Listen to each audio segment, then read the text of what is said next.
Okay. It says find all the fourth roots. And I think I've done this problem before, but we can do it again here. Find all the fourth roots of 625 over 2401.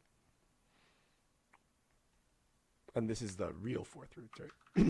So I want the real fourth roots here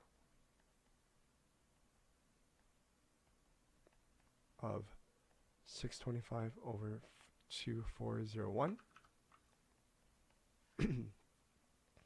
So basically I want to find this guy here. So fourth root of 625 over 2401.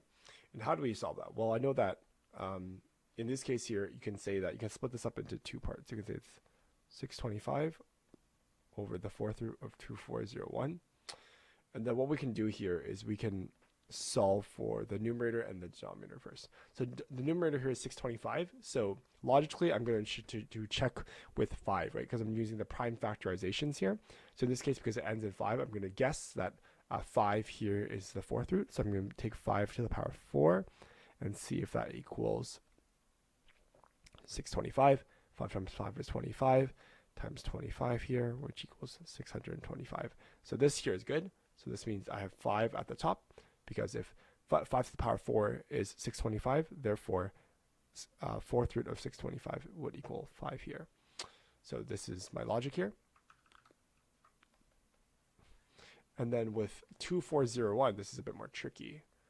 With 2401, so we have 2401. If I add the digits together, let me see if it's divisible by 3. So 2 plus 4 is 6, plus 1 is 7. So it's not divisible by 3. So, and it's not an even number as well. So it can't be 1, 2, 3, it can't be 4, it can't be 5, it can't be 6 as well. So it has to be 7. Remember, it can't be an even number, and it can't be 3 here, and it can't be 5.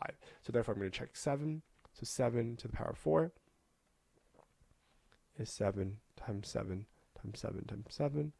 This is 49 times 49, which will equal 2401. And you can check that if you wanted to. But I know that now, because of this relationship, fourth root of 2401 equals 7. So therefore, this is simply 5 over 7 here. So 5 over 7 is great, right? And every time I square root something, I'm going to have to do the plus or minus or something like that. So I'm going to have to do plus or minus 5, 7. And also, if I were to consider the complex roots, I would also have to do 5 over 7, and this would be I as well. So I would put an I here and then put plus or minus as well.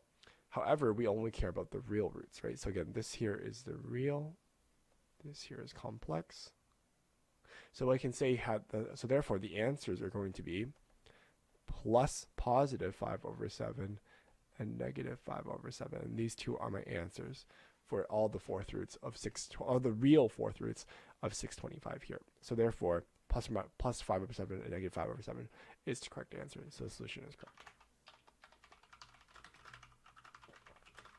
We're basically using trial and error to figure out the fourth root first, and then we realize that if we take the square root, we're going to get plus or minus basically that number as well. And then if you want to find the complex roots, you simply just add the I here, because again, if we do the complex roots here, this would also equal 625, or the fourth root of 625 here. So solution here is correct.